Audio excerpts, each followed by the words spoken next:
What is the responsibility of those with power? Those are the opening lines of the first episode of the TV show She-Hulk, spoken by the main character, and they serve as kind of a mission statement for both the show and thus for the kind of special, little bit off normal episode of superhero ethics that you're now listening to.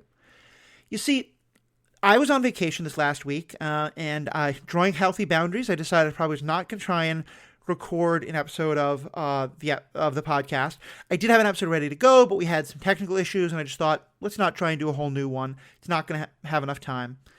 But then Matthew Carroll of the MCUCast, as part of his quick instant review of She-Hulk, he talked a lot about this line and about how throughout the episode, the show and the characters are really raising this question of what does it mean to have great responsibility, and talking about how in the MCU, that statement that we know so well of Uncle Ben of with great power comes great responsibility is kind of the mission statement of the MCU, and that he thought it was really interesting that this show was kind of challenging it a bit and playing with it. And I was totally with him. And he actually said that he pointed out that himself and Jeff had been on an episode of this podcast some time ago. Episode 92 was Uncle Ben Wrong, where we asked that exact question. We talked about this question of, does great power always give you great responsibility? And he was talking about that episode and suggesting that I repost it. And so that's what I decided to do. So that is going to be this episode. Sorry, this is going to be that episode, but I'm going to add some commentary first about She-Hulk itself and what it seems to have to say about this question. And I will say also that I've only watched the first episode so far as I'm recording this. I will be watching the second one later today. And then this evening, myself and regular guest Jessica Plummer will be recording our own episode about She-Hulk episodes 1 and 2. So definitely come back and watch that, and we'll get into this question and more, quite a bit more in that. But I just want to say that, yeah, I really do love how She-Hulk is playing with this question, especially because in the first episode, the way that Jennifer is talking in court, she's actually taking the question in a very different way. Because when I don't know too much about her yet, but we'll see a little bit of the court case, and I certainly hope we get more of the court style of this show. What she's saying is, do those who have great power have a responsibility to not use their power to cause harm? She's talking about, do companies, do corporations, do people with all of this power and influence have a responsibility to make sure that they're not causing pollution or that they're not, doing other things that are causing harm through the use of their power. And that's a really interesting way to think of the question. Because then the show also deals with the Uncle Ben idea of it, which is a flip of that, which is not in the responsibility not to do something negative, but the responsibility to do something positive. The idea that if with power comes responsibility to go out and be proactive and stop bad things from happening. And that if something bad happens and you could have stopped it, but you choose not to, then it is your fault. And that's the question. That second question is the one that we mostly wrestle with in this podcast. And I'm going to be very curious to, I want to hear your thoughts on it and how, if She-Hulk is changing your opinions on it or what. Like I said, this was recorded probably about a year or two ago by now, before we'd seen She-Hulk, definitely. But it's still a question I was thinking about every time Hulk is saying, no, you have to become a hero. I was watching it thinking, I know the way Disney shows work. I know by the end she's going to be a hero, right? But wrestling with it because I didn't want Hulk to be right. I want her to be able to say, I don't have to use my powers to be a hero. Now, I think where the show might go, I hope, is something where it says she doesn't have to, but she still, once she doesn't feel that pressure, she may still choose to, and she may still choose to primarily use her powers to be a lawyer, but also a little bit to use her powers as a Hulk. And, that also raises a whole other set of questions about using your power as a lawyer, especially as a district attorney, which I understand she is in the show, and what it means, therefore, to be part of the cop system and the clerical system of the quote-unquote justice system and all that. That's a whole other question of responsibility. So I'm really excited to see how the show delves into these questions, and so I'm going to give you this short little intro and then give you over to that episode about Was Uncle Ben Wrong?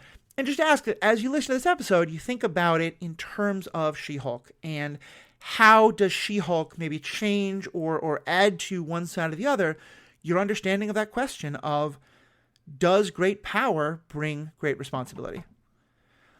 Of course, if you have thoughts on this, please go to theethicalpanda.com, leave us feedback, and most importantly, as fans, be good to each other. And now check out this, I hope, interesting conversation right after a commercial break that I hope the people with responsibility I hope the people with the power to decide what ads go are using that power responsibly.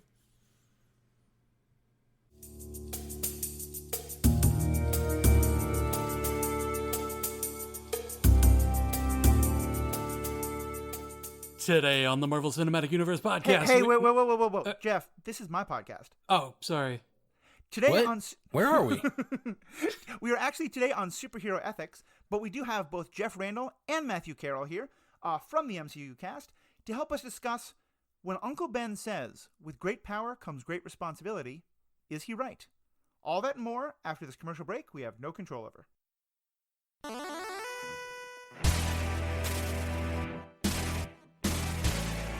Welcome back, everyone, to the Superhero Ethics Podcast.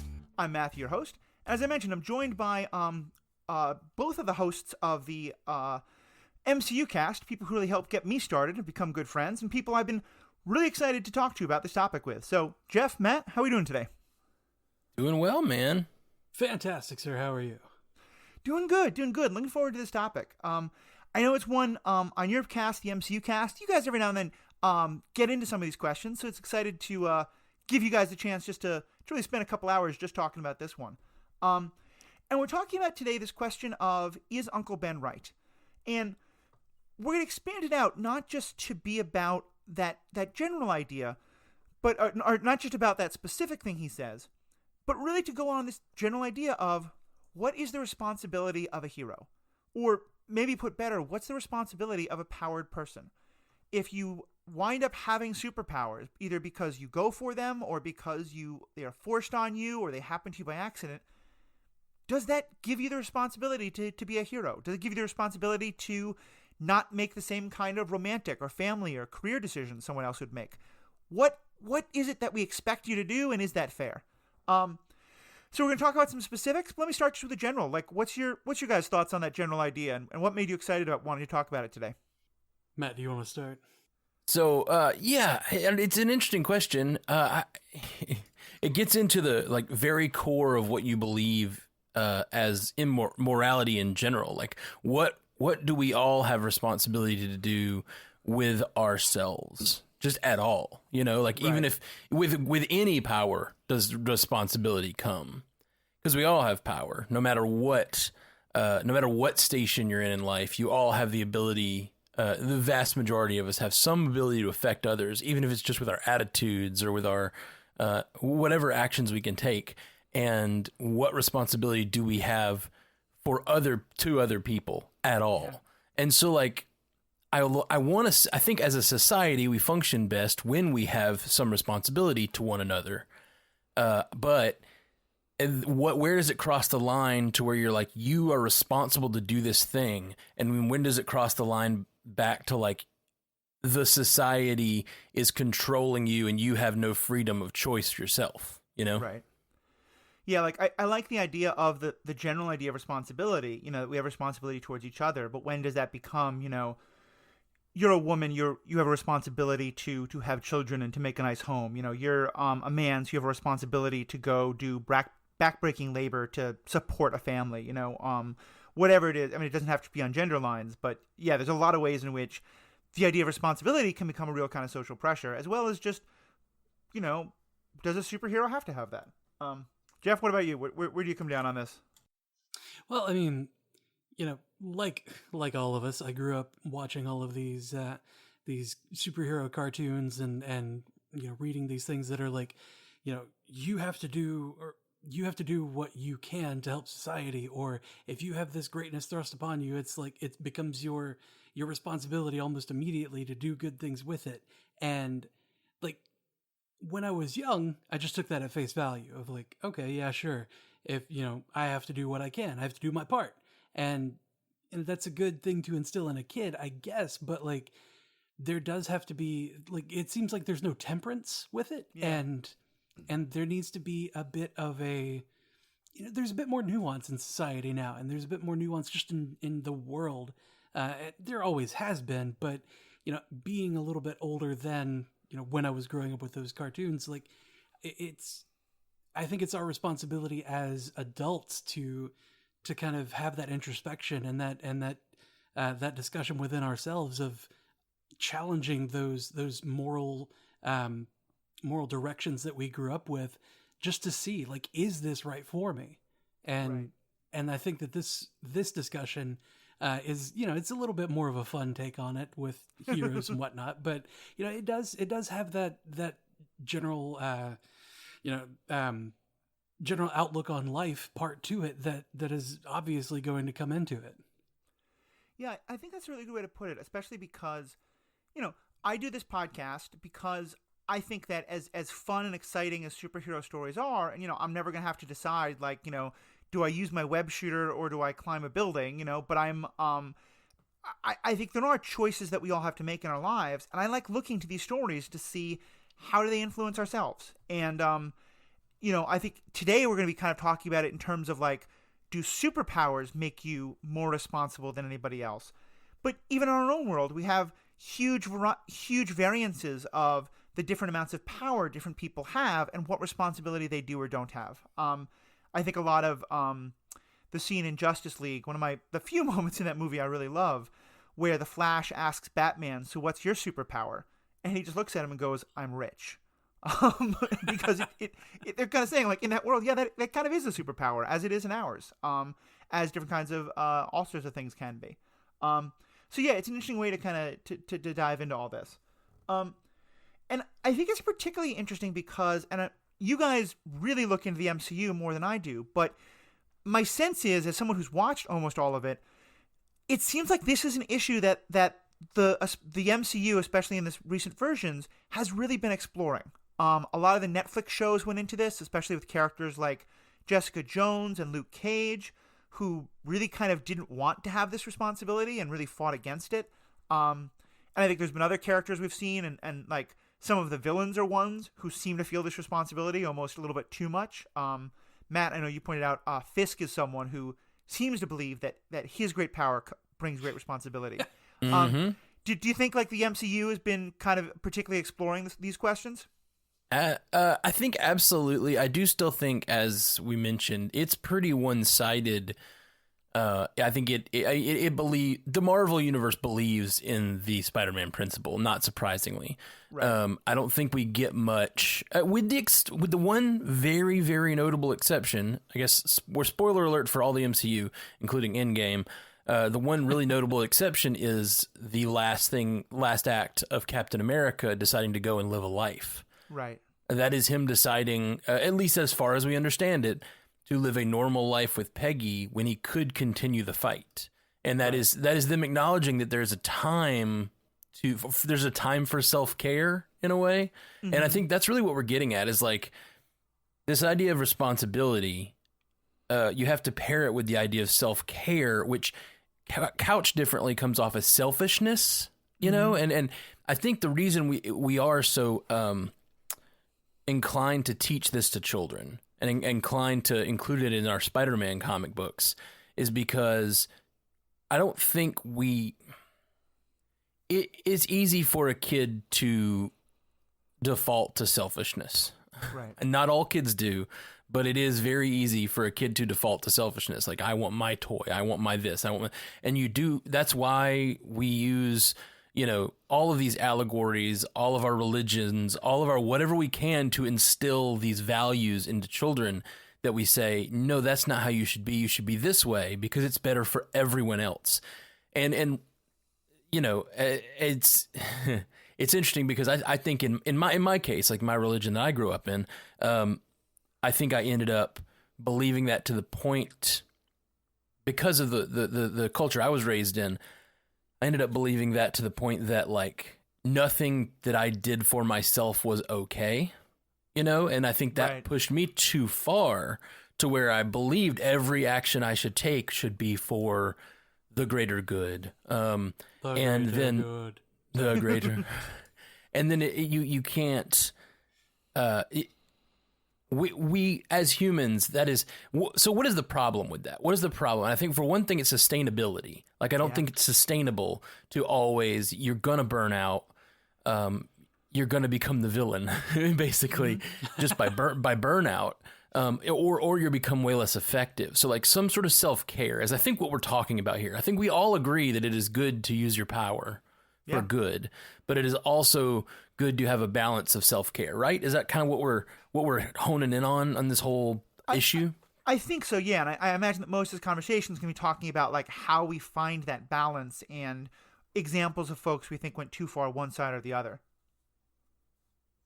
Well, it does kind of feel like Captain America buried himself in service for his entire life, and then at the end, he buried himself in ice. That too. That I mean, literally, that's part of his service. Like, you know, he was like, it's for the greater good. I'm gonna bury this thing in ice, you know, and he went with it. And then he served so much, he gave so much of himself that in the end, he's like, I need to rest. Like, I've got to go and be with Peggy. And that's the life I'm going to choose right now. And I could come right back, but I'm not going to come right back. Yeah, but there's an interesting, a different aspect on that, or, you know, something that you could easily be overlooked. With Captain America in that situation, Captain America knew that there were all these other people that had come together behind him to save the world. If he went away, all these other people will still be there and they'll pick up the torch. He's handing off the flag to them so that they can go. So, you know, in that particular instance, if you forget about the rest of the heroes, it's really selfish that Cap could have lived another, 30, 40, 50 years and still been a great hero and done all these great things. But he's also given up so much of his life. If you think about everybody else that was there, like, it's probably reasonable for him to retire and have that opportunity that he never would have had otherwise without this specific time travel situation. And I think that's a really good point. There's when I was in grad school, studying to be like a community organizer and an activist, I think this was on like our opening day, assembly, or convocation, whatever it was. And the dean of the school asked us to look around at everyone else and basically said to us, listen, you're all here because you want to use whatever power you have to try and make the world a better place. But that you have to remember that there's a danger of a real hubris that can come from that, of a sense of like, there's a problem in the world, I have to fix it. And so he really wanted us to like look at each other and remember like, all these people are in the same fight that you are. And so it's okay to sometimes say, I'm going to step back so that this other person can do it. And I think that's a really good point because I think that is kind of what, like, for Captain America to do that when there's no one else, I think would be very different than what he does. The other thing I think, though, is, I will start getting into more specifics, but this, just kind of on this general conversation, and I'm wondering if you guys agree with this.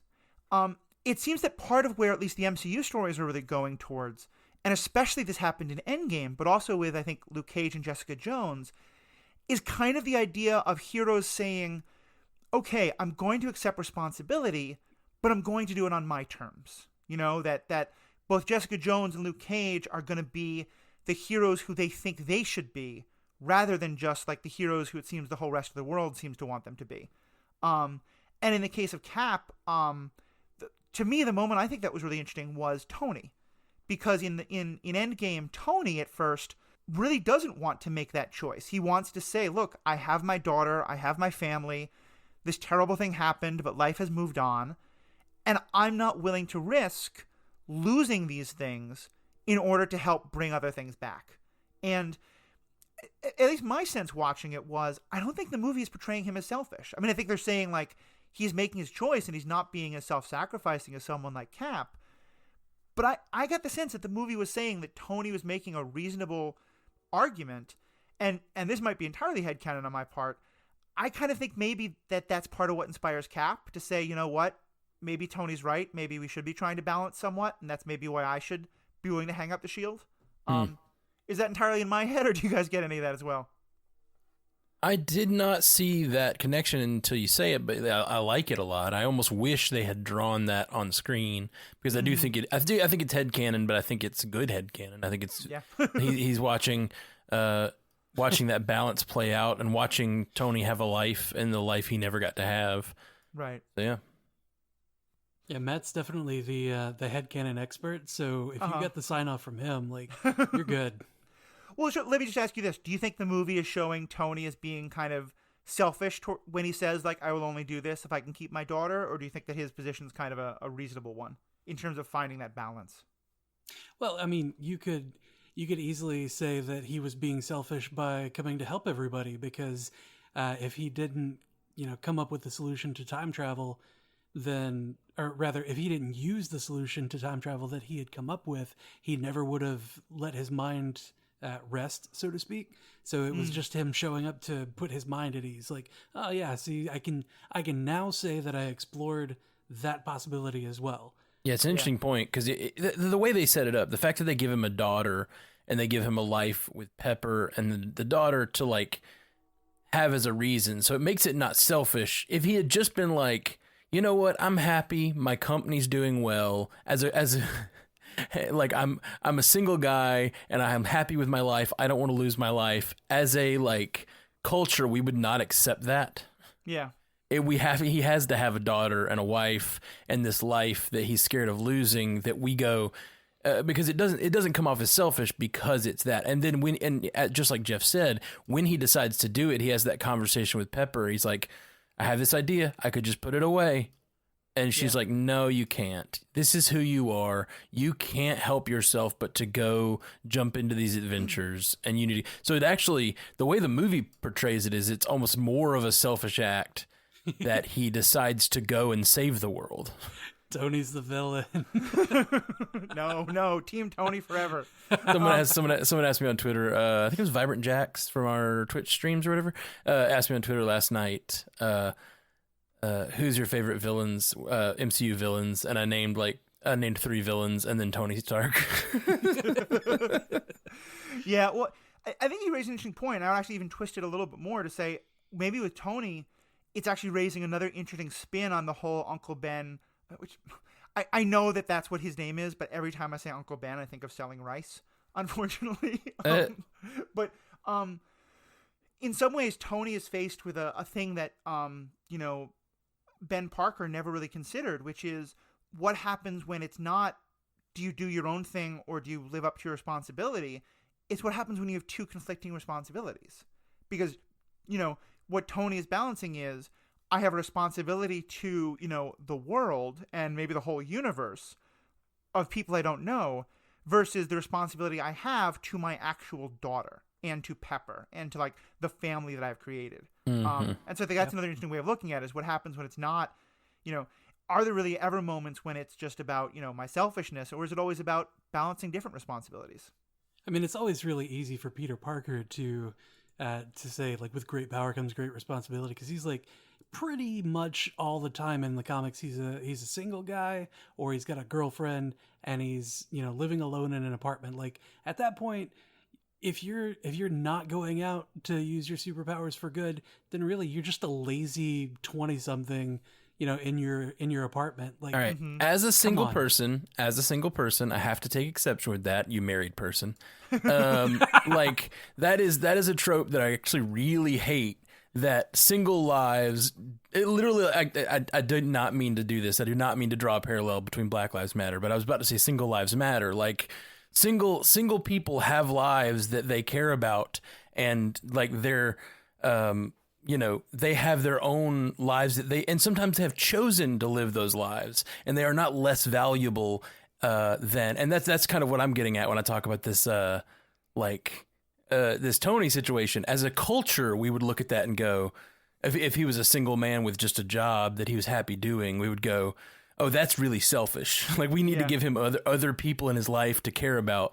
But the question is, when is it okay? Really what we're talking about though, in this episode of this podcast is like, when is it okay to say, no, I'm not going to do the thing that saves lives or like whatever, because I need time for me. Like I need to do this for me. when do you really turn your back on responsibility? When is that okay?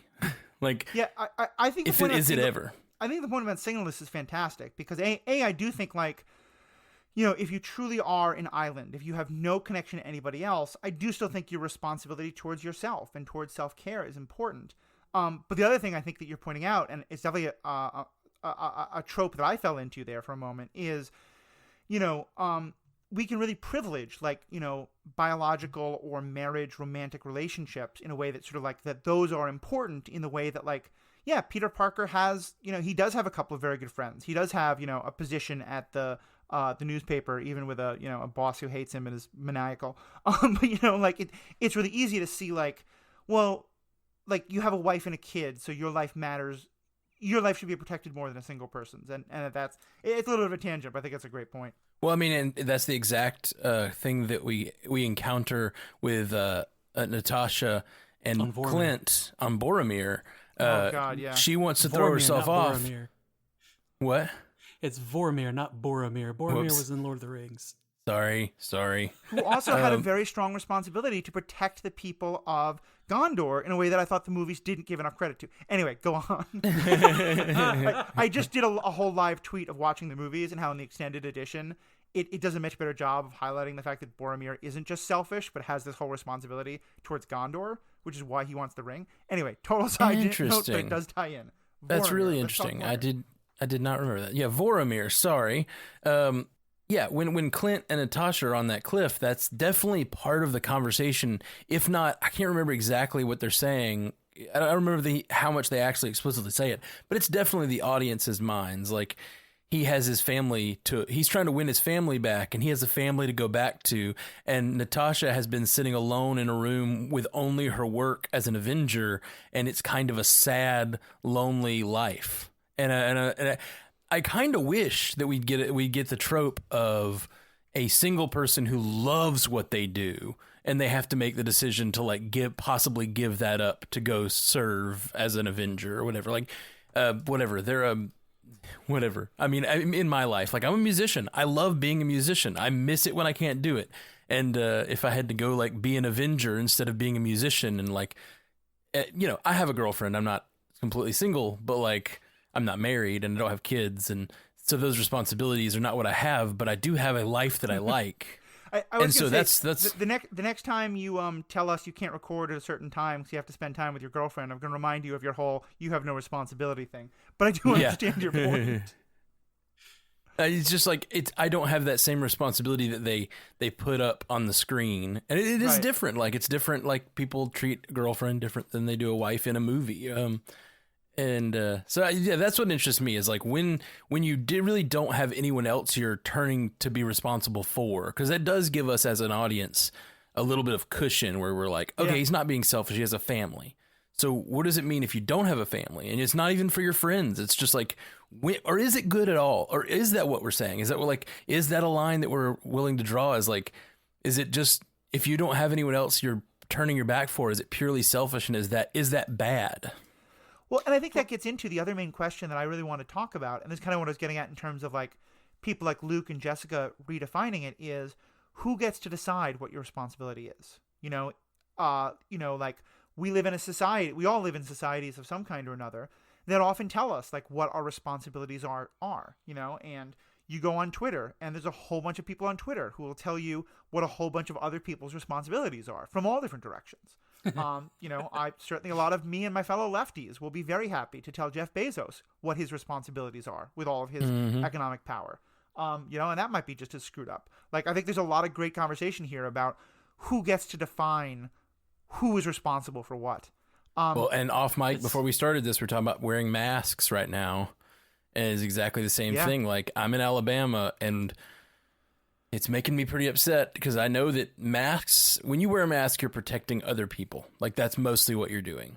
You're protecting yourself some, but most of the percentage of protection is for other people. So it is a responsibility thing to wear a mask. And, you know, I'm going out in Alabama, and I went out the other day, and literally one person in the entire place was wearing a mask. out of about 40 people or 50 people. And it just really, really frustrates me that no one's trying to protect each other out there. Yeah, that's actually I think the mask thing is a fantastic example, because all of us have a responsibility to be doing something, to be wearing the mask. And at the same time, the people with more power, the people who are on TV more, the people who are more public figures, like, the owner of a restaurant has the power to insist that the people who come into his their restaurant wears masks, because that person has a little more power. So maybe they have a little more responsibility. The person who's on TV a lot, maybe they have even more power, and so they have even more of a responsibility. At least I think that's how Uncle Ben would see it, and that we can carry that forward. But Matthew, it's my body, my choice. Oh wait. Yeah, that's and that's the thing. It's like, it's not a dumb. I mean, like, obviously you're calling into question a larger argument that we probably don't want to have on this episode. Yeah. But I think I will say, actually, I think that question, and what I believe is a complete misuse of that political phrase, gets to the heart of what we're talking about, which is, like I'm going to go off on kind of a weird tangent here, but I think it's related. I think that I have the right to shoot as much heroin into my body as I want to. And to me, that is part of my body, my choice. Like, if I want to destroy my body with drugs, I think I have the right to do that. What I don't have the right to do is to put heroin into my body and then get behind the wheel of a car, because now I'm, putting other people's lives at risk. And I think that, it's the whole concept of, I have the freedom to swing my fist in whatever direction it goes until my fist connects with your face, because I don't have the freedom to use my body in a way that harms others. And to me, that's why the whole my body, my choice thing doesn't apply to this mask thing, because, it's not like, if someone wants to go find somebody who has COVID and like breathe in their air and get COVID, I kind of think they're being really dumb, and maybe I'm not thrilled about the healthcare system paying for that, but sure, your body, your choice. It's the like going out without a mask and going out to like infect others, that's where it gets dumb. Yeah. And I think that that argument stems from them not having a fundamental understanding of the mask isn't for you, the mask is for other people. Yeah, I don't think anyone gets that. Yeah. Yeah. I think that's where it gets kind of backwards. If we had leadership right now in this country, and I know that you often talked about your left-leaning politics in this podcast, so I don't think that you mind me going political. But like, yeah, I am not a one-sided person. I'm a pretty moderate guy when it comes to politics, but this whole thing about Trump not being willing to wear a mask and not encouraging his supporters to do so is causing people to die. Like, he has great power, and he's using it in the worst possible way out of pure hubris, and the idea of him not wearing a mask and everyone else around him wearing a mask is the like darkest, most dystopian shit. Like, It is awful. When I see a room full of his staffers all wearing masks, all protecting him, and he will not, it angers me to the point that like it's monstrous. It's absolutely monstrous. Well, and here's where I think it is that, like, because I agree with you on the politics. I've no one on the politics. I just want to make sure we stay to the topic. But I think it's very relevant here is my kind of overall take on the Ben question is, I think, Matt, you said it really well, that it's about finding a balance. And in the superhero stories, there are times when I think the push of responsibility goes a little too far, and I want to push back on the individuality part.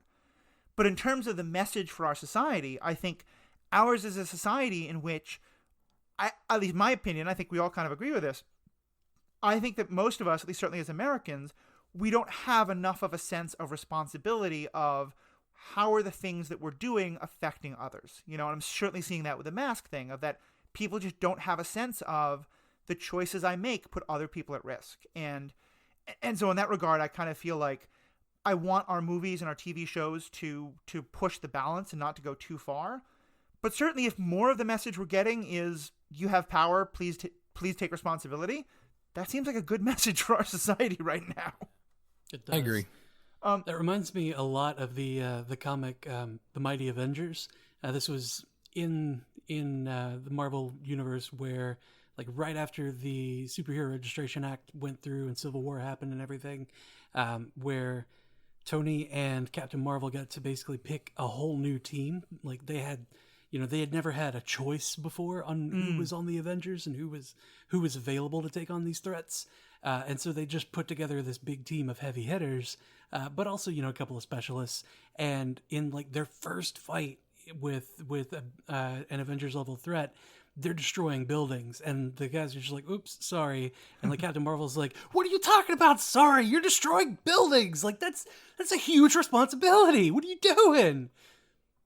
Well, I mean, that's the entire plot of Civil War. Starts with trying to figure out what is Scarlet Witch's responsibility toward, because in Civil War, she's attempting to stop what's his name? It's not Bone Crusher. It's Crossbones. Bone Crusher. Bone saws. That's what it is. That's what I was thinking. If he blew up where he was, he kills maybe 35 people, maybe even more, maybe hundreds. She's trying to avoid that. She does it in a way that winds up with still a couple people dying, but less. Like, she's attempting to limit that damage. What is her responsibility there? About how good does she have to be? So yeah, I think these questions come up all the time. And let's get a little more into the specifics. And let's just talk just about, for a moment, Ben Parker. What do you think he means specifically, beyond those just couple words, when he says to Peter, with great power comes great responsibility? Well, at the moment, like at the time when he was saying it, he didn't know that Peter had any kind of power. He didn't know that Peter had superpowers. Right. He knew that Peter was a smart kid and had the world ahead of him, basically, and could have done anything that he wanted, so to speak. I'm trying to remember now. Have we actually seen him say that in the MCU? Because I know we never got an actual Spider-Man origin story, which I'm glad for, in the MCU with Tom Holland. But has anyone ever said those words to Tom Holland? Not those specific words. Right. Spider-Man, Peter Parker did say, when you can do what I do and you don't, and the bad stuff happens, it happens because of you. Right. Which is effectively a paraphrasing. Which is honestly, given the conversation we're having, is actually a darker paraphrase of that. Because then you're not only, and I mean, that's what the word responsibility means. It is an exact paraphrase, but he's basically saying, when bad things happen, if I don't stop them, I am guilty of the bad things. Yeah, like all of it is my fault. Which to me, I mean, that's going a lot further than what Ben says in the comics and the stories. And his own, I feel like I have some material wealth. I have a duty to try and help other people. I don't think homelessness is my fault necessarily. I feel like Peter takes it in a direction that is.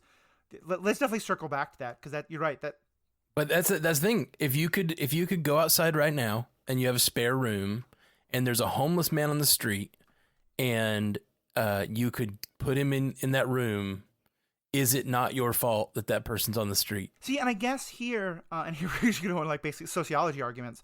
The problem with something like that is, I think the problem with that kind of thinking is that it's very individualistic, and it's very much looking at like individual A does this, which causes result B that affects person C.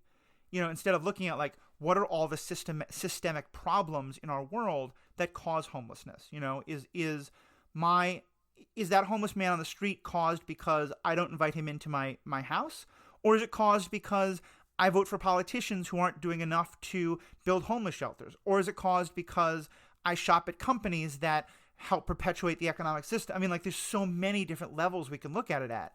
And so I feel like I want to stay with what Ben says for a moment, because I feel like Ben's statement is much more open. It's much more saying, like, you have a responsibility without necessarily getting into, like, causation and guilt. But you're right. It is a very interesting... The fact that Peter puts that twist on it, I think, is very emblematic of Peter's character, in that he very much is one of those people with the weight of the world on his shoulders, where he looks at anything wrong in the world and says, this is my fault. Yeah, well, and it goes with the story of Peter and Ben. When he said that, and Peter was like, sure, great power comes great responsibility, whatever. And then immediately after that, he doesn't use his powers to stop a criminal, and that criminal kills Ben. And then he says, when I didn't use my powers to stop the bad thing from happening, the things are my fault. And Ben dying is my fault because I didn't stop the criminal, Well, if that's the story in the MCU, which we don't. Well, and so here's actually an interesting question is that a problem with what Ben says? Like, I'm going to stay on the idea that I think Peter taking on that much personal guilt is not the best perspective mentally. Not for a 15-year-old, especially. Right. Well, and so is that part of the danger of telling people like that great responsibility comes with great power? Is that if you say that without tempering it at all, that people will take on this kind of idea of I have to do everything myself because or else I'm going to be haunted by guilt because it is all my fault.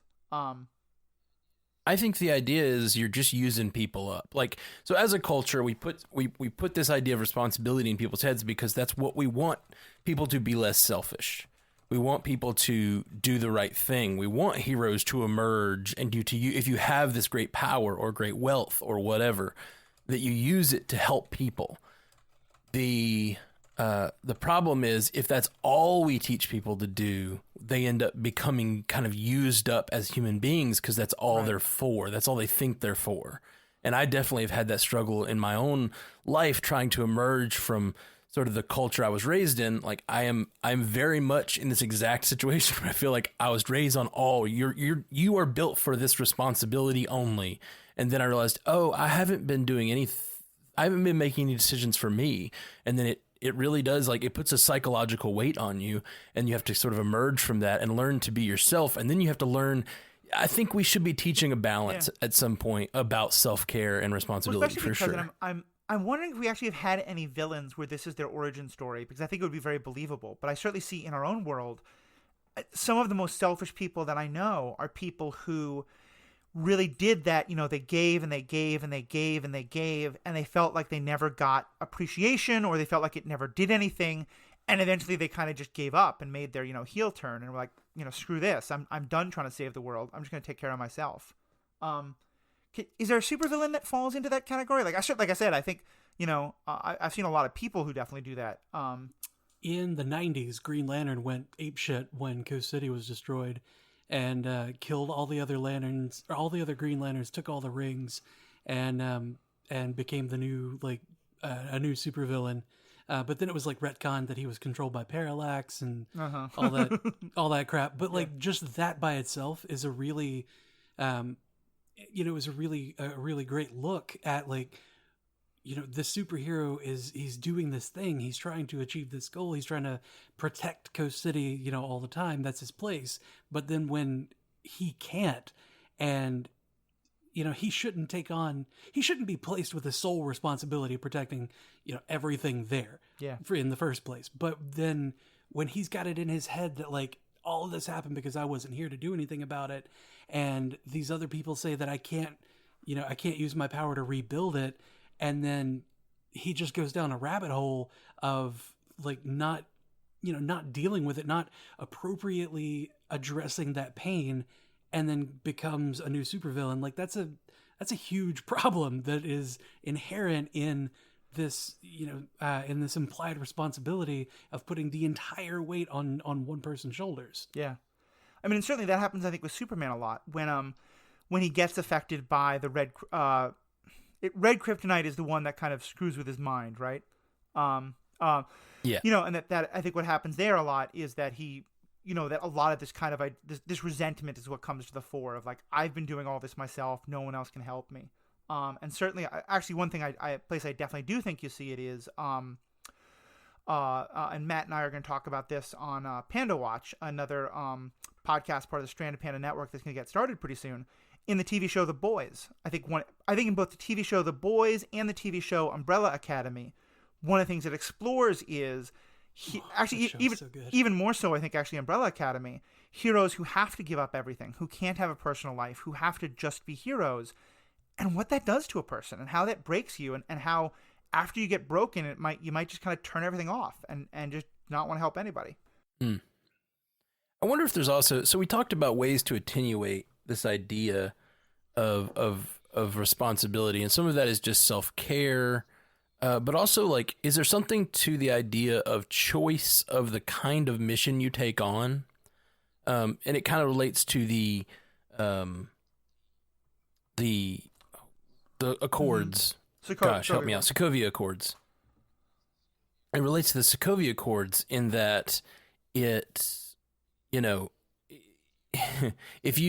these people only do the missions that the government tells them to do, and if they use their powers outside of that, they're they're, in trouble or imprisoned or whatever.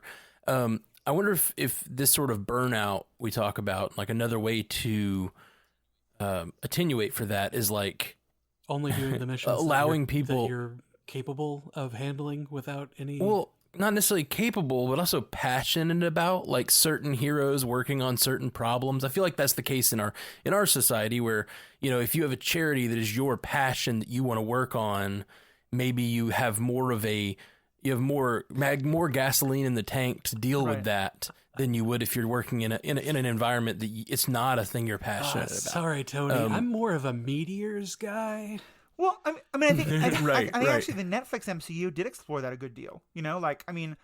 Matt Murdock, like, he cares about Hell's Kitchen. He really cares about his neighborhood. And I think, if there's a problem in Queens or in Philadelphia or in Los Angeles, like, maybe you can talk him into helping, but like his main focus is Hell's Kitchen. And for Luke Cage, it's issues of race and the people in his neighborhood who are almost entirely black. And Jessica Jones, I feel like in season 1, it's people who are affected by the person who affected her, Purple Man. In later, I think one of the biggest problems with later Jessica Jones is that she doesn't really find what that group is that she cares about. But yeah, go ahead. I also think she has the classic noir trope of being fascinated by a mystery. Yeah. So like she also has that where that is her passion. Like that is one of the things that lights her up. Is she's like, I'm pushing this away, and then something intriguing happens that goes, okay, maybe that's an interesting mystery that I need to solve because that's who I am. Well, and Jessica, I think, is actually one of the best examples also of that person who is torn between family and larger responsibility. And here, I mean, it kind of goes to what you were saying before, Matt. She doesn't have relationships. It's her responsibility towards her mother. And I feel like so much of, I think it's season 3 for Jessica Jones, where she's really balancing the fact that, on the one hand, her mother is a pretty provable public danger, and her responsibility towards the people, if that means anything, is to help get her mother locked up. But she winds up feeling she has more of a responsibility towards her mother and helping her. That's season 2. Yeah, that's season 2. That's right. But yeah. What's the big bad of season 3? Salinger. Hellcat. Salinger and Hellcat. Oh, that's right. Salinger is the main bad, but Salinger drives Hellcat to being the big bad in the end. And I liked that season a lot. I liked that turn a lot. Yeah, I had different feelings. That's a very different topic. But I guess just going back to the Ben thing for 1 second, and then we can keep moving on. How much of this do you think Ben meant? Like, and again, we've seen it in 8 different versions, and so it's but like when you think the phrase "with great power comes great responsibility," do you think that he means to take it to the level of guilt that Peter does? Do you think who does he mean that responsibility is to? What's your kind of what does that sentence really mean? I think it's that he sees that Peter has this great power of his mind, and he says, wasting it is a waste. You have a responsibility to use your mind or to do something. Right. And I think that Ben leaves it ambiguous enough for Peter. Like, he's not saying, hey, you're a strong guy, you have a responsibility to go lift things. It's you have a responsibility to do something. Right. Yeah, and I think it should be left up. It should at least be left up to the hero as far as what that something is and how much it is reasonable to give. Right. Yeah, I like that take on it, especially because I think that even leaves room for that you have responsibility towards yourself as well as to everybody else. That's a good point. So let's use that as kind of the next jumping off point. When we think about the idea of do heroes have responsibility, who is that responsibility to? I mean, the easy answer is to say they've got a responsibility to the world to use their power for the good of everybody. But when you say everybody, a lot of times you leave out the hero as far as who they have a responsibility to do good for. And, these threats keep coming up, much like Vision said, since Mr. Stark said, I am Iron Man, the threats have risen exponentially. So it's like they're always having to deal with something, and they never get a chance to really flip off for any amount of time. You deep in thought? Yeah, it's a hard question, because you want to say, you've got superpowers, you should use it, because I don't have superpowers. What can I do? Right. And I guess that's really the question, is like, what about the people? Is it reasonable for the people without superpowers to expect the person with superpowers to step up and do more? Can those people without superpowers, is it reasonable for them to sit back and do nothing to try to help? I mean, we see where Black Widow has no powers. Mm-hmm. Hawkeye has no powers, but they still step up. They say, I've got at least, I've got these skills that everybody else could have developed, but they didn't. I did. I have developed these skills, so I'm going to do what I can to try to save everybody. And they both, being just human people in space on Vormir, ended up being one of the most important decisions in the entirety of the MCU. Right. And I think that's a really good point, especially the idea of, when you go too far into this, like, with great power comes great responsibility, the idea is, if I don't have great responsibility, does it mean I have no responsibility? Because I think that's a real danger. And I think, especially in TV shows like The Boys that get into this, but also in some other things, like there seems to be an idea of, well, I know Superman exists, I know Spider-Man exists, so I don't need to worry about it. And I think this is the Tobey Maguire Spider-Man. There's so many that I get confused. But there's a couple of wonderful scenes there where Spider-Man is really, like, struggling, and the rest of the people of New York, like, come to help him and come to join in. I think it happens in a couple of different movies. And I always thought that was really touching, because that's a really idea of that, instead of it being, if you have a power level of 5 or more, you have to help. If you're 4 or below, don't do anything. It's whatever your level of power, you have a responsibility to use that as you can to help. There's a sliding scale of what you should be doing based on your power level. Yeah. Like, if you're just a Joe Schmo, throw a brick. If you're Spider-Man, like, use web shooters, swing around, jump off buildings, whatever. Yeah.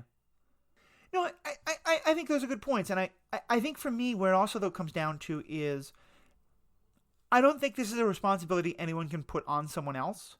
But as much as I want there to be a general responsibility towards, everything, and towards, humanity, and towards the world, and towards the universe, I also think it's very important that the characters who come from groups or backgrounds that aren't given as much weight and thought, that they feel a particular, responsibility towards that group. And here I'm thinking about someone like, Luke Cage, with people who are victims of racism, and someone like Magneto, who I'm often going to argue is more of a hero than a villain, but however you see him, he feels that his responsibility is towards fellow mutants because of the way they were oppressed.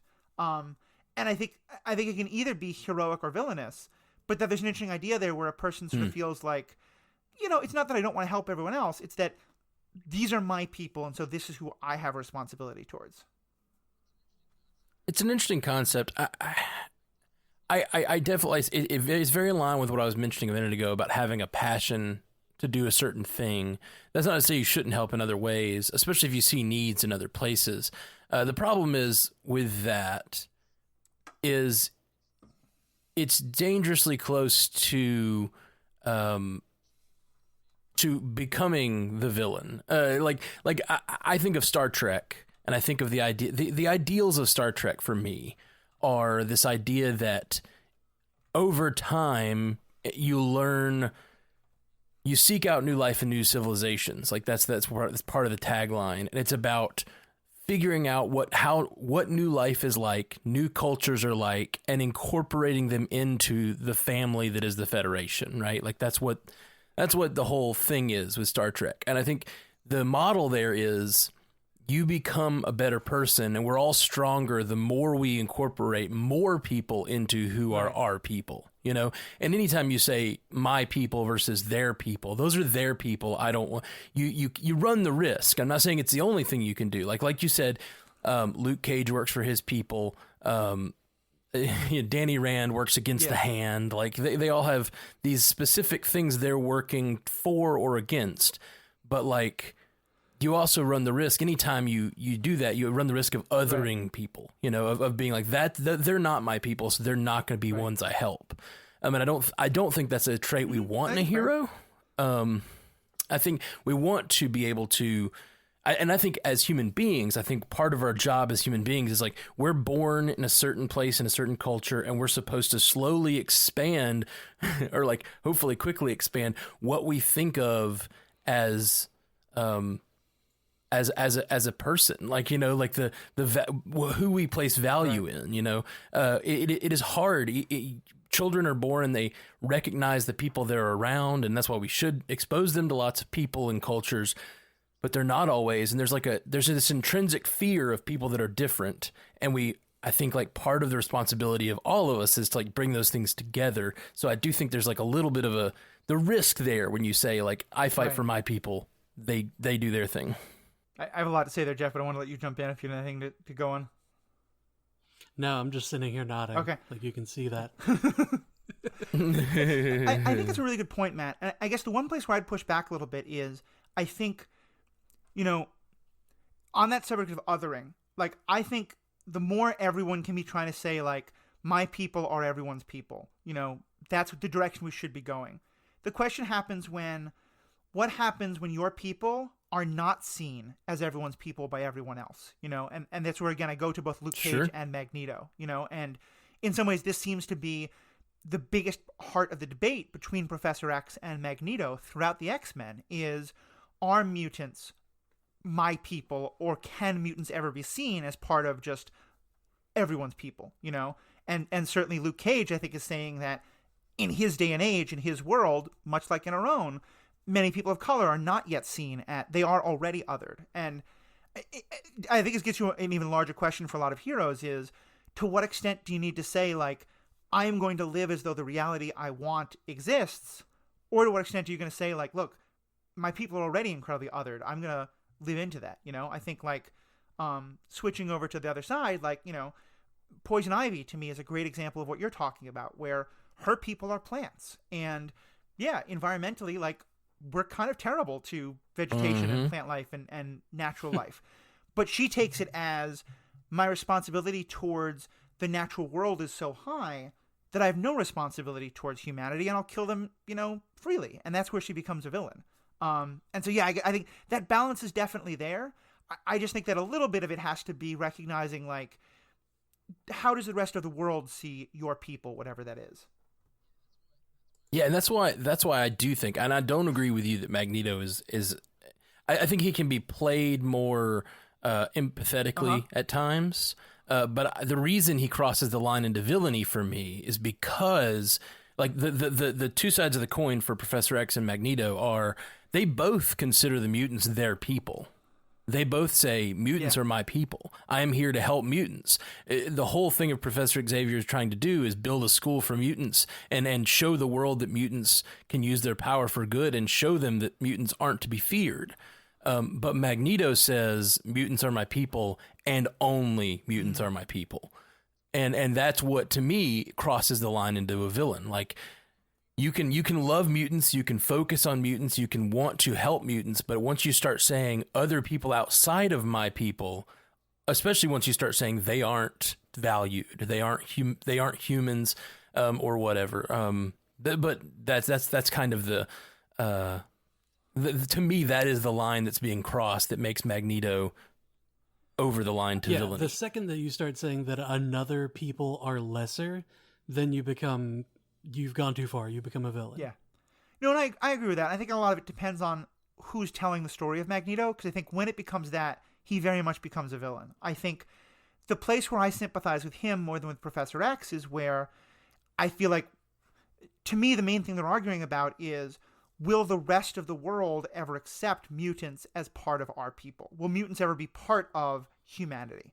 And I think where I tend to agree with Magneto is when he's saying not humans are lesser than us, so let's kill them all. It's when he's saying humans will never accept us, so we have to stop trying to be accepted by them and fight them. And that's where I think he's correct and Professor X is wrong about that. But I do agree that he then very often becomes a villain, because you're right, because of exactly that. And I want to take an aside and tell a really funny story for a second. I think it was in the 90s, Marvel skirted particular shipping and tariff laws. Yeah, so good. Where there were X-Men. The rule was, it was like action figures versus dolls. Yeah, well, it was dolls. It was human dolls, like human character dolls had a higher tax to be shipped, but imported. These were X-Men characters, so they were like, "Oh no, these are inhuman creatures. Like these are mutants. They're not people." So that's hilarious. So they went to the courts. They went to the courts in the middle of the 90s when the whole thing was like, mutants are people too. That's the whole theme of the comics. They went to the courts to convince actual courts that mutants were not people so that they could import them for cheaper. They saved a few bucks by telling everybody that mutants were not people. I think that in a way that story should just be a part of like the introduction to every conversation that fans ever have, because it's such a great reminder of like, we like to go so deep on the canon and be like, no, this is what Magneto really believed. This is what Killmonger really believed, and have to be like, sometimes the writers are doing it because like it was just cheaper to animate this than animate that or whatever it is. Right. Yeah. Well, and it didn't happen in the story at all. It's literally just in the courts of America, they like change the law to make mutants not people. I know, but I think what I'm saying is like, and maybe I'm being really cynical here, I have to imagine that someone in corporate at the in Marvel at some point said, "Hey, can we like maybe tone down the idea of arguing that mutants are people for a couple months while this is going through the courts?" You just have no idea. Man, dial it back. Just I hope not. But possibly. Let's actually continue with this though, because part of where I think Magneto takes us is what I think is a really fascinating idea is what happens when it's the villain who sees themselves as having great responsibility because of their great power, and that becomes villainy. And Matt, you really kind of unlocked this whole idea for me when you mentioned Fisk as someone who was like this. Talk about that. How do you see Fisk as living up to Ben Parker's idea? When I was a boy. Well, Fisk is Batman. Yeah. Fisk is Batman. Like, he's Batman that doesn't have a problem killing, and he thinks that what he's doing is saving his city. He doesn't want to see another child have the same problems he had as a child. He went through a lot of trauma, and now he uses his considerable money to hire an army of people to do his bidding that he thinks is making his city safer. I don't want to invoke Kevin Smith, but this is Fat Man is Batman.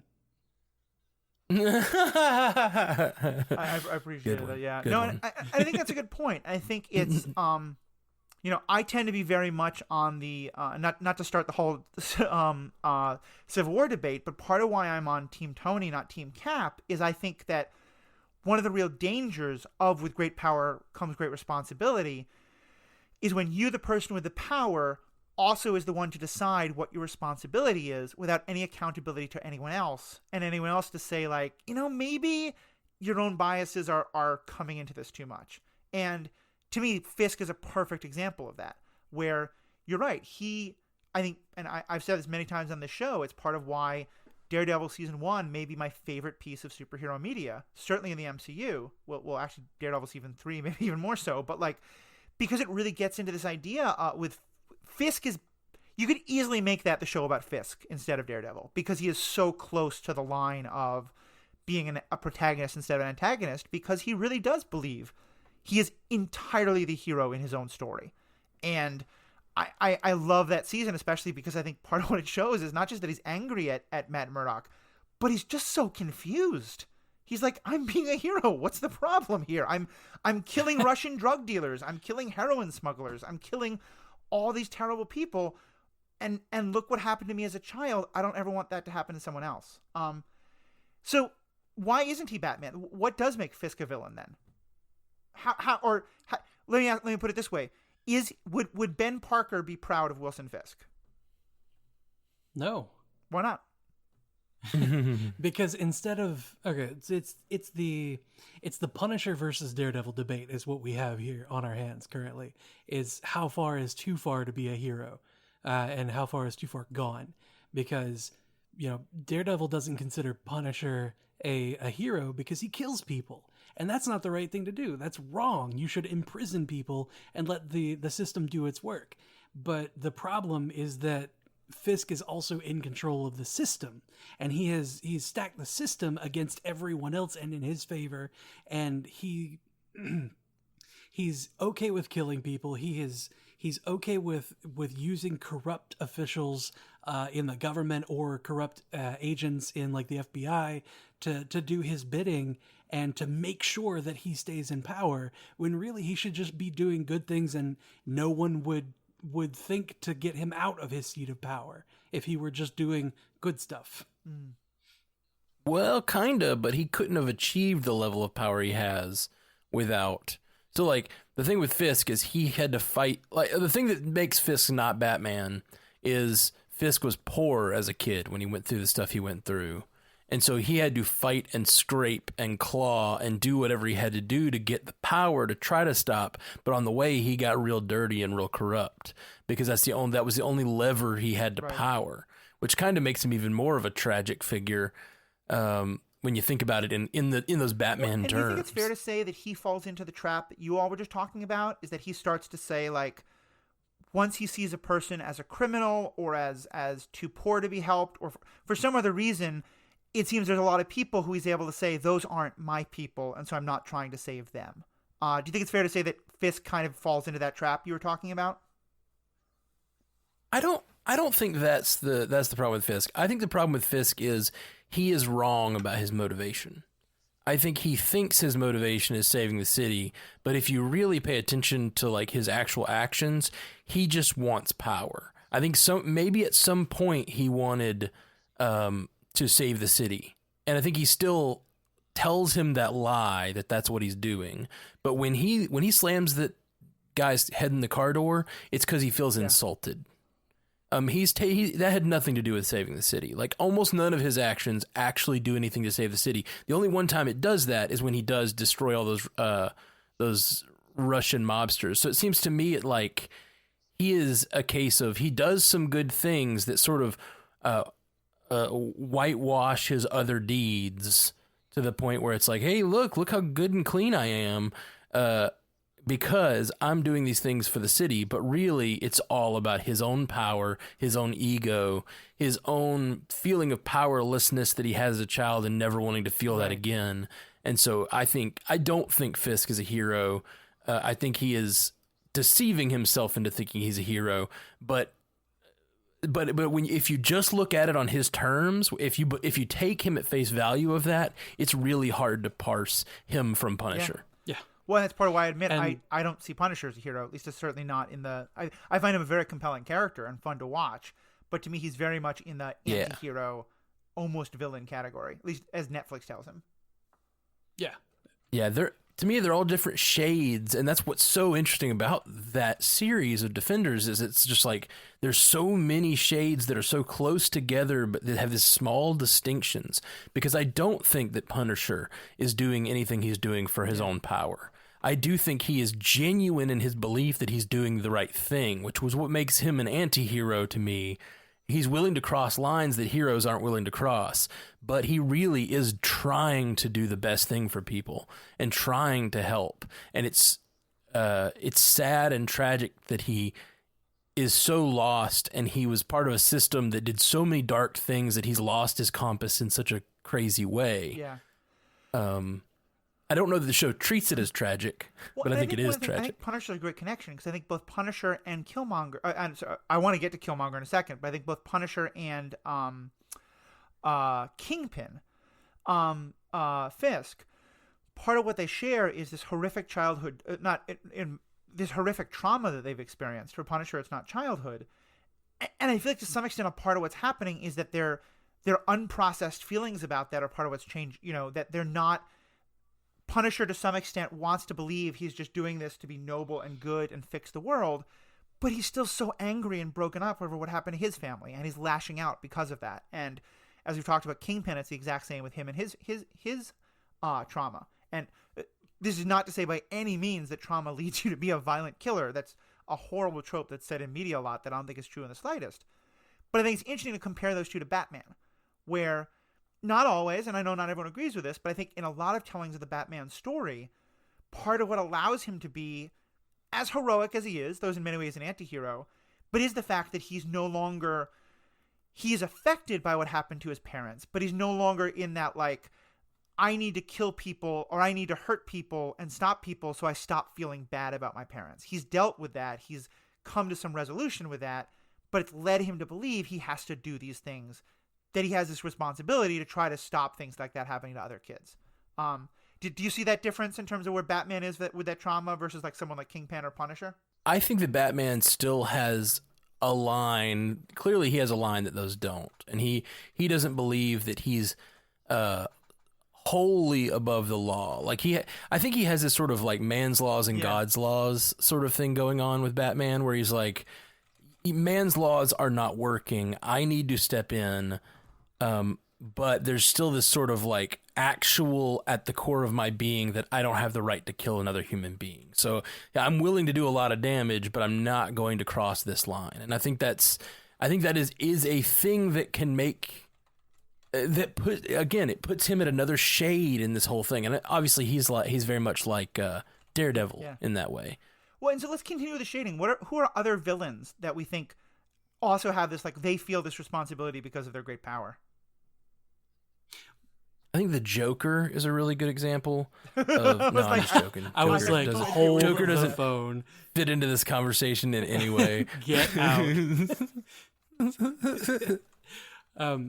You keep bringing up Killmonger, and I think that he's an interesting one in that in Black Panther, this is a villain, this is an antagonist that won the moral argument over our hero. And he comes in from the side of Wakanda has done nothing in the past to help people like us, people like Wakandans, black people.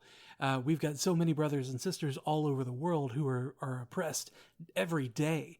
And we have the means, we have the ability to go out there and stop that oppression. We should do that. We have that great power. Yeah. We need to use it. And he takes it, he obviously takes it too far, in that, he wants to go out and just arm everybody, which is one could say that's the wrong way to go about it. But, in the life that he's lived, you could see where he's coming from. Oh, yeah. Where if everybody that is black was armed with a superior weapon, then nobody would want to screw with them, every day. Like, yeah, it goes back to, he's Magneto, he's exactly the same thing. Like, I think that I love Killmonger. I think he does win. He wins part of the moral argument. He wins the fact that Wakanda has not been taking. They have great power, and they have not been responsible to their people at all. And it's not even. I think they've been very responsible towards the people of Wakanda. They haven't been responsible towards other people of color or other humans or wider. Exactly. Right. So they are. What Killmonger is saying is we need to open up to help other black people and take out the rest of the system if we have to. And what our hero ends up saying to T'Challa is like, he's right. We need to open up. We need to help people of color, but we also need to be friends of the world. Yeah. It's very much the same like sort of balance between Magneto and Professor X that we have. That we've discussed over and over, this same sort of thing. Yeah. Yeah, we can't be Judge, Judy, and Executioner. Yeah. Cute. I agree with that. I think Killmonger is a really good example because of everything we're talking about, because I think you're right. I think Ben Parker would look at T'Challa and say, like, look, you have this power. You need to be more responsible in how you're using it. But then would go to Killmonger and be like, whoa, well, not quite that far. Because Killmonger... Pump the brakes there, he kid. definitely falls into that idea of... Yeah. I'm responsible towards my people and to hell with everybody else. Well, and so let me switch to another villain who I think, at least as I see it, also has this feeling of his great power brings great responsibility. But then I think most of us would feel like uses that great responsibility in some pretty terrible ways, although it's debatable. And it's one, Matt, I think you're going to have a lot of feelings on because you've done so much with the TV show and the movie The Watchmen. And namely, I'm talking about Ozymandias. And here, spoilers for Watchmen, so if you want to skip ahead a few minutes, go for it. But for those who've seen it or just know about it, basically Ozymandias is someone who I think is rightly understood to be one of, if not the smartest person on the planet, and has incredible power because of it. And he winds up believing that his power, like, that the world's going to destroy itself in nuclear war, but that his intelligence, he can basically trick everyone into thinking that this terrible thing is happening, and so they shouldn't have a nuclear war. They should all unite against this idea of an alien threat. And he winds up doing it, and in the process killing millions of people, fundamentally changing society, never asking anyone else's opinion, but doing it because he thinks, I have the power to stop this nuclear war, and so I have a responsibility to do it. What's your kind of take on Ozymandias and where he falls in all this? I think he's just an utter narcissist. He thinks he has the I have great power, so I'm the only one with any responsibility and I must do this. And I think there's a sense of narcissism there. And we've talked about the whole burnout thing and sort of activism burnout and all that stuff. Like that is, it also can stem from a belief that you are the only one that can help and you are the only one that can do the things you need to do. You are the only one that can edit the podcast, you know? Sorry, that's off mic joke. But I think he's just a narcissist. I don't think that there's really any evidence. Like he sees, well, I think there's a lot of evidence external to the text. I mean, it's a different world than ours. It's a different world, but we also had a close call with the Russians, you know, in our Cold War that never actually sparked. And we didn't need an Ozymandias to do what he did. We didn't need him to create extra dimensional squid monsters to scare us into and in the process kill millions of people. We didn't need that. So I think that in itself is evidence to the fact that like Ozymandias thinks he knows what's best, but he doesn't necessarily. And the risk he's taking with killing millions of people because he's so sure he's right. I think that's too far. I think that's what makes him a villain. And including in the new show, spoiler alert for the new show. Jeff, I don't know if you've even seen it. I haven't. I'm going to skip ahead. Okay, skip ahead 30 seconds. Hit that button, Jeff. When at the end, when he ends up going against Lady True, you have seen it, right, Matthew? At the end, when he goes up against Lady True, it's because she wants the power of Dr. Manhattan, and he believes there's no way Lady True will do the right thing. And I think that's because he knows with absolute power there's no way he would do the right thing. And like that, there's an argument that can be had. Like, Dr. Manhattan had this power all this time, and he hasn't destroyed the world. And all Lady True is trying to do is she's like, you haven't done enough. I want this power so I can destroy our nuclear arsenal. Like, her plan is very sound. And like, we all kind of like, ooh, no, we don't want anybody to have that power. But like, again, there's like kind of evidence in the text that Dr. Manhattan had that power for 50 years or whatever and didn't do anything horrible with it. And it's sort of this like, he believes so hard. He is such a villain, and he knows that he would do bad things with that power. He trusts no one but himself to do right by the world, even though he very much does wrong things. He's just a narcissist. I think that's just like that's him in a nutshell. He's just an utter narcissist. It sounds a lot like the interpretation of Apocalypse that I have kind of cemented in my brain, based on the movie and based on the headcanon rewrite that I've done recently for Apocalypse. Yeah.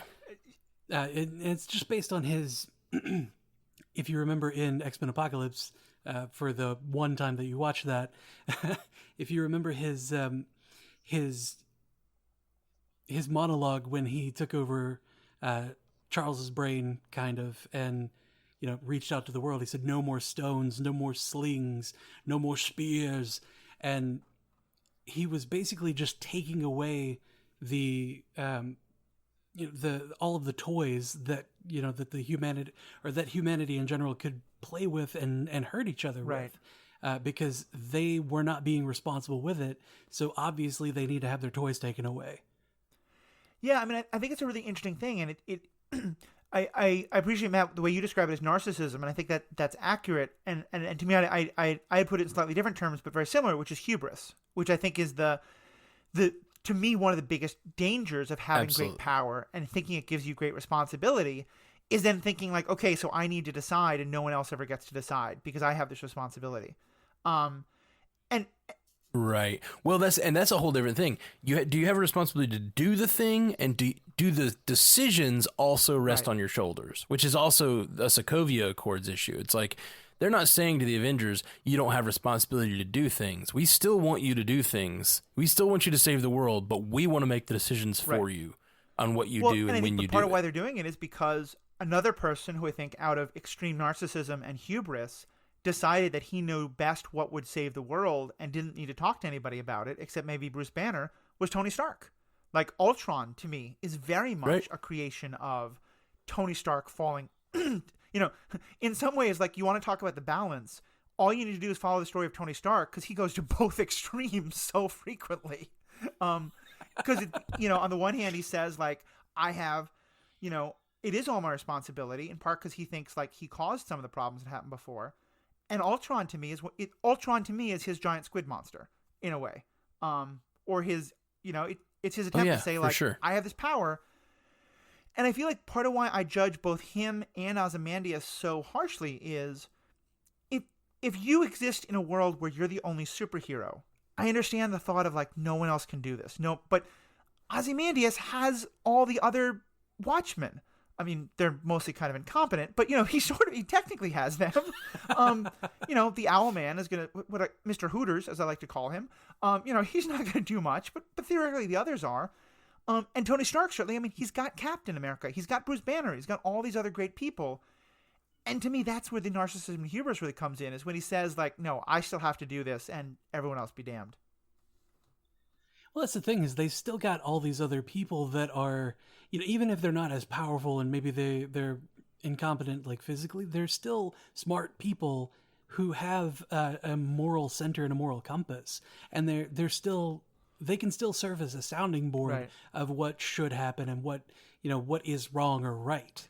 Right, because I think in part they can help you see the biases that you're missing. The things that a Fisk or a Killmonger or an Ozymandias or Tony Stark that they're not thinking about. If you're accountable to others, you can have other people saying, "Hey, wait a minute, you're missing out on this part."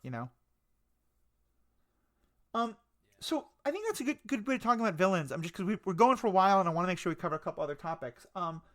So what are some of the factors you think that can change how much responsibility you think a person does or doesn't have? And I guess the place I wanted to start with is, does the way in which they get the power, do you think, change how much responsibility they do or don't have? Like if they chose the power, is that kind of what you're getting If at? they sought the power Or- out versus having the power thrust upon them by a science experiment accident. Right, to me, someone like Luke Cage, I think of as someone who never wanted this power, fought against it. Does that give him any of a, not excuse, but like, does that give him somewhat of an out about the responsibility in a way that someone like Tony Stark or Captain America or others who actively sought out that power don't necessarily have? Oof. I mean, that's a dangerous question to ask, because if you say, everybody who has, like, if you have power at all, then you have a responsibility, then you could easily say that, somebody who thrusts power upon other people forces them to have responsibility Right. for for others in society. And that's not fair to those people who didn't want those powers to begin with. Yeah, I mean, to me, have either of you seen Umbrella Academy? Yes. Yeah. Okay. No, It's I want to so see it good. soon.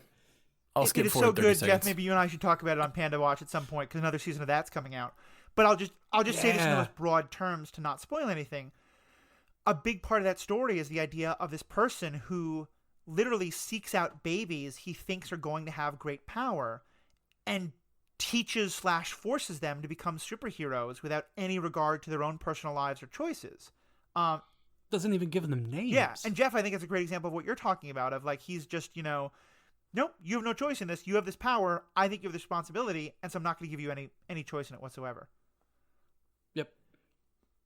So yeah, I do feel like that. I feel like it excuses it somewhat. Not excuses, but it changes how much responsibility a person has. But then in Luke Cage, I mean, he spends a lot of that show fighting against the responsibility, but he does eventually take it up, right? The second half of this last season notwithstanding. We'll talk about that in a moment. But, like, what do you think of Luke Cage's decision? Because he does eventually decide, like, he does have this responsibility. I think that if you have something like that thrust upon you, that you don't necessarily have to have, you don't necessarily have the absolute responsibility of using that power, because it's not something you sought out. It's not something that you wanted. It was forced upon you. It was not your choice. But the moment that you step up to try to do something for someone else, or the moment that you do take on a responsibility, you at least should start looking at yourself as, maybe I've got more responsibility to my fellow man than I thought that I did previously. Because, doing it ad hoc, every now and again, only when it suits you, is also selfish. Mm-hmm. Yeah, I think that's an interesting way to see it. I definitely feel like Luke Cage is one who, I kind of mentioned this before, winds up kind of deciding to do it on his own terms. And I mean, he certainly takes a turn at the end of season 2 that we can talk about in terms of how that fits into this. But Luke at least does feel like I don't remember if he actually says this at one point, but I sort of get the sense from him throughout season 1 is he's kind of saying, like, okay, I'll be the hero, but I'm not going to be the hero other people want me to be. I'm going to be a hero on my own terms. Yeah. Hero is your word, not mine. Yeah. Does he actually say that? That's something that I'm pretty sure he says that, and Jessica says that. Yeah.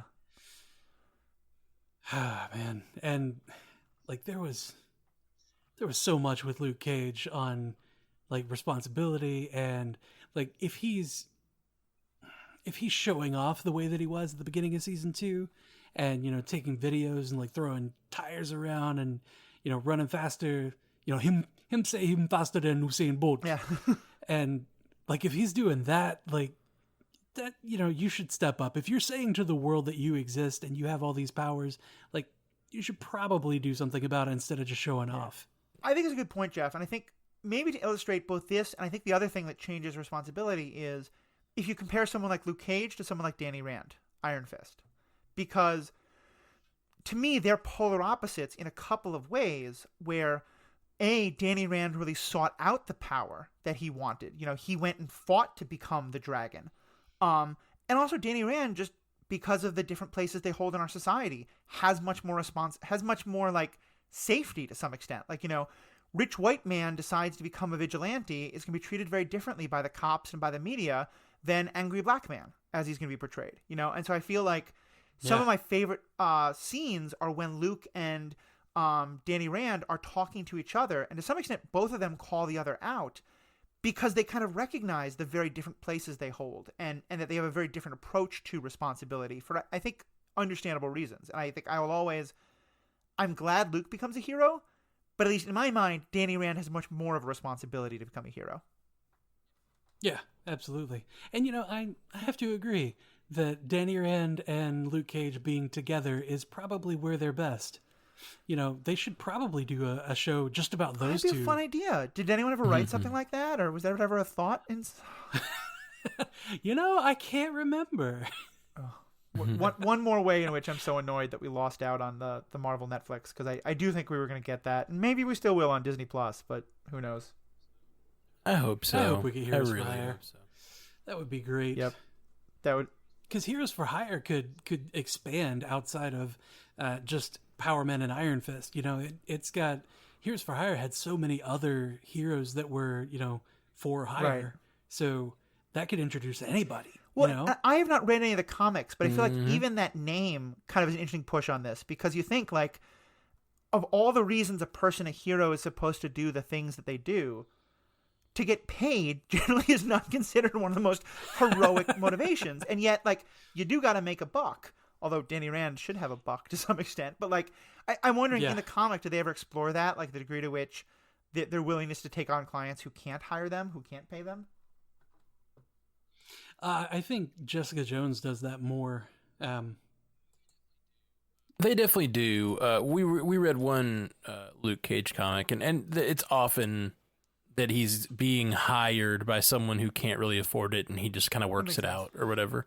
But I do think that they like in a lot of these comics and TV shows where the Angel is one where they get hired, which I always enjoyed.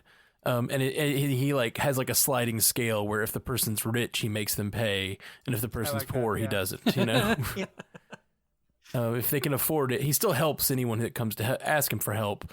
But there are definitely some episodes of that show of Angel where he has to go.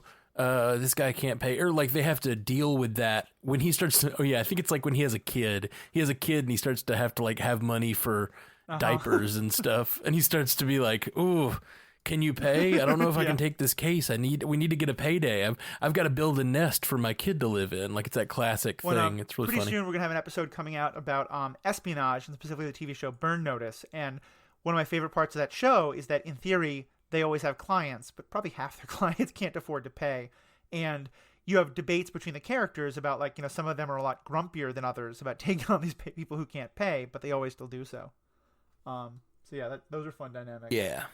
That's fun. Let's kind of start. Are there any other characters who just kind of, we've established a lot of the different ideas that go into why you do or don't have responsibility and what are the dangers. Are there any specific characters who we haven't gotten into, we think are interesting to talk about in terms of where they fall on this? How do they live up to their responsibility? Do they live up to it too much? How do we feel about them? I think that there are certain situations where maybe somebody should not take on responsibility, you know, even though they have power.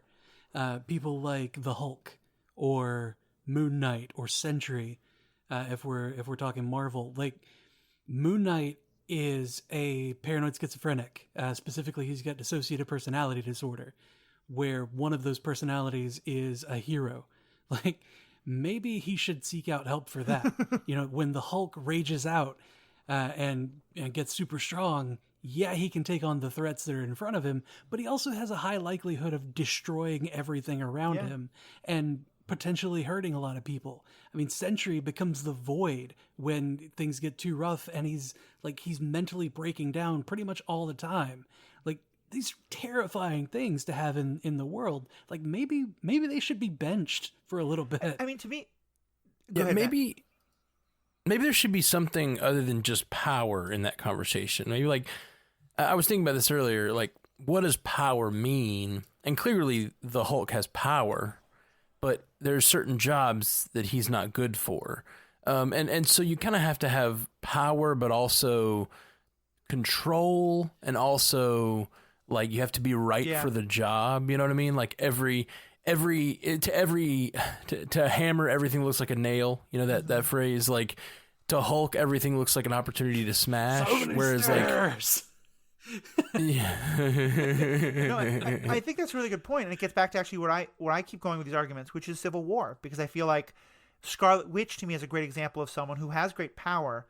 And here I'm not sure I blame her as much as I blame Captain America for putting her in the field, but she hasn't quite learned how to use that power responsibly, you know, in terms of how to minimize collateral damage. And I think that's an interesting idea with all these characters of is part when we say responsibility, is that responsibility to use your power, or is it responsibility to know how to temper your power, or to know how to balance the power, that kind of thing. To know when to not use your power. Exactly. Yep. Yeah, that's a great point. That responsibility word may mean different things. Means you have the responsibility to have discretion. Any other characters I know we want to kind of try to wrap up pretty soon, but any others we want to touch on here? I can't think of any. Squirrel Girl. I admit. You have a responsibility to show me you beating the villain in the panels, not off screen. Mm-hmm. That's fair. I haven't watched as much Agents of S.H.I.E.L.D. in a while, so I'm not really sure but I feel like to some extent this is a big thing for Sky Daisy. In terms of, like, her coming to understand her power and coming to decide, like, what is her responsibility and who is her responsibility to. I don't know. I don't know if I've seen it. I feel like she's been a pretty on the Ben Parker train pretty early. Even when she didn't have power, like didn't have actual Quake powers, she's in the van trying to do what she can to tell the truth. You know, she's a pretty I think it's a good point. She always has it. It's in some ways I feel like again, I haven't seen season 1 in a while, but isn't this kind of part of the debate that Coulson and her have? Is Coulson is saying, like, you have a responsibility to use your powers in this other way instead of in this, like, one person blogging in a van kind of thing? He definitely wants to kind of get her to level up and use the well, it's interesting because basically she is trying to bring down Shield because Shield is a secret and she wants to like reveal it or whatever. It seems like, and then they're trying to get her to work with them and use her powers for their purposes. So yeah, it's interesting. I think it gets into. I think it's one more factor for all of this is the idea of, with great power comes responsibility, and part of that's like, how much do you know? That sometimes you can only see a small picture, and so you think my responsibility is to do this, but actually there's, as happens with Daisy and Coulson, like there's so much that Daisy doesn't realize at that point, or Skye at that point, I realize, as her name is. Yeah. Well, cool. There's been a good discussion. So where does it kind of leave you off? How would you, what do you think would be your like best interpretation at this point of the Ben Parker maxiom as it should apply to heroes? Well, it depends on the hero. Sure. I think it's generally like the Ben axiom, if we're going to, as it applies to heroes, but also just as it applies to anyone, I think it's generally a good rule of thumb, but there are exceptions and there are limitations to it. And anytime, any axiom like that, where it's just like, hey, this is the thing, this is the answer, like that's never true. There's always caveats, there's always exceptions.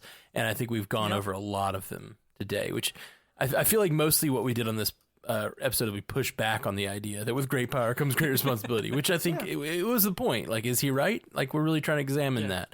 And I think it's a great thing to teach children. I think it's a great thing for us to feel as adults, but it's something that we have to watch ourselves so we don't become these various types of villains. Well, I think it's to me, this is what ethics is all about. And this is what I think these stories are all about, is to take the maxims that we believe and to complicate them somewhat. On the first day of my first course in the first class I took in ethics in grad school, the professor was asking us, like, what is or is not a moral act? And one of the first things she said is, if I take a knife and cut you open, is that a moral act? And of course, everyone was like, no, of course not. And she says, what if I'm a doctor and I'm taking out your bloated appendix? And we were like, oh, okay, well, yeah. And that's the idea, is that, like, there are so many different actions that can look so different based on the context. And I think you're right. Part of what we've done here is to kind of push back somewhat, but I also think it's that we've broadened out this idea of, with great power comes responsibility, but what is the responsibility? The responsibility towards humanity, towards the planet, towards yourself, towards your family.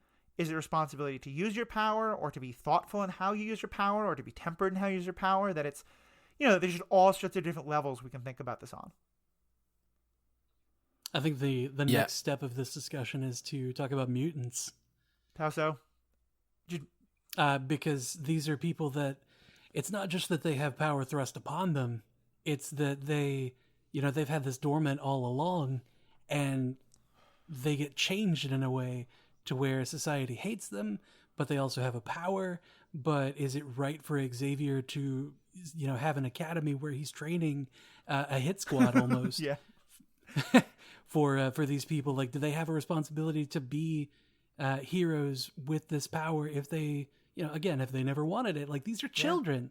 These are children. Well, like, it goes back to one of my favorite TV shows that I know is not really well watched. I don't think either of you have seen it, but Babylon 5 is very interesting science fiction. In a lot of ways, it's a take on Star Trek. But one of the things it really goes into is, what if you have a whole bunch of people who have the power of mind control? Well, okay, people running around in mind control powers can really screw up the world. So we're going to put a whole bunch of limitations on them in terms of, like, their ability to do, they can't go to gambling establishments and stuff like that. And, like, that makes sense, but also, is it fair to them, to limit them just because they have this power they didn't choose? So, well, cool. This has been a great discussion. Thank you both so much for taking part. To those who are listening, thank you as always. What are your thoughts on this? What do you think? Is Ben Parker right? Are some of these maxims actually more accurate than we've talked about? What do you think about what we said? What are your own takes on it? We'd love to hear from you. You can find us on Facebook, on Twitter at Superhero Ethics. You can email us at superheroethics@gmail.com. And I know both of these folks have a lot of great things that they're putting out into the world. that are places where you can connect with them and also hear their other thoughts. So, Matt, why don't you start? Tell us more about where people can hear more of your stuff going on. Well, as we talk about this, we're only a couple days away from having it all set up where you can really find stuff easily. But strandedpanda.com is our network, which I'm sure you've mentioned here on the cast, and strandedpanda.com is the network that houses Superhero Ethics and the Marvel Cinematic Universe podcast, which is probably the easiest thing to go listen to if you're a podcast listener, which obviously you are. You're in the second hour of this here podcast, so I'm assuming you listen to podcasts. So check out the Marvel Cinematic Universe podcast, but the strandedpanda.com is where we have all of our different podcasts that kind of cover the gamut at this point. We're doing a lot of different things, a lot of TV and movies and ethics and music, which is my other thing that I do, as I do music for a living. And my name is Matthew Carroll. You can find me on Spotify, Apple, Google, all those things. Or my band is called The Garage, and we just put out a Star Trek album called Earl Grey Hot. So if you like Star Trek, check that out. And I've got another Star Trek based album coming out real soon. So all of that, strandedpanda.com. Check it all out. And Jeff? Well, I co-host that Marvel Cinematic Universe podcast. We talk about so much, and Mr. West Fox and I are big fans of the Star Wars universe, and we do the Star Wars Universe podcast. I'm one of the several co-hosts that you rotating have there. chair. And I think you're getting a new podcast started, right?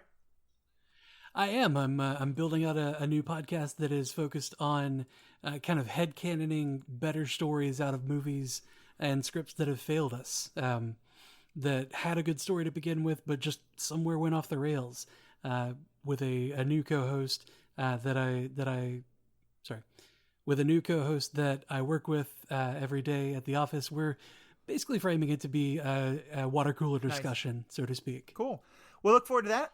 And folks, links to all those podcasts and all the great work that both Matt and Jeff do is all going to be in the show notes. Check them out. All part of the Stranded Panda Podcast Network. Some that I'm on, some that are just other great works, and that really inspired me as a podcaster. If you're a fan of any of this kind of media, this is a great way to listen to it, to really get to dive back in, and you'll even find yourself probably wanting to watch some things you didn't think you'd watch, just to hear different perspectives on it. So, Matt, Jeff, fantastic conversation as always. Thank you so much. To our fans, thank you so much for being a part of this, and have a good day. Until next time, true believers. Wrong podcast, Jeff. Sorry. I'll allow it. Damn it. One last thing I want to announce is that the Stranded Panda Podcast Network does a really great job of everyone supporting each other. And this week I'm really happy that Matt and Jeff have said that this podcast, Superhero Ethics Podcast, is the one they want to focus on. So what that means is from today until the end of next week, if you write a review for Superhero Ethics, on iTunes is the best way to do it, but anywhere else you can. If you write a 5-star review for Superhero Ethics, say a little bit about what you like about the podcast, why you want to give it a good review, you'll be entered into a drawing just with the people who review Superhero Ethics, and the winner of that gets their choice of either a Superhero Ethics t-shirt or an MCU t-shirt. So it's a great chance to win, and you'll also, for every review you write, also be entered into a larger drawing to get the Avengers video game that is coming out for a number of different platforms in the fall of this year. So if you write a review for Superhero Ethics, give us 5 stars, and then, just say a sentence or two about what you like. You can't just say, I'm doing this for the t-shirt. You got to actually say something about the podcast. It's a great way to help the podcast. It helps us grow, and it gives you a chance to win something from our friends here at the MCU podcast. So I hope you'll take part in that. And if you don't think we deserve 5 stars, well, I'd still love to hear a review from you. Let us know what we're doing well. Let us know what we could change. All these things help us improve the podcast, help us grow the network, help us bring you the kind of content that makes you sign up for. So with that in mind, Jeff, Matt, thank you so much for being our guests today. Thank you so much for taking part in this support of my podcast and this review drive. It's been great having you, great conversation. To all of our fans, thank you so much. Write those reviews, send in your thoughts, send in your comments. We'd love to keep talking to you, and have a great day.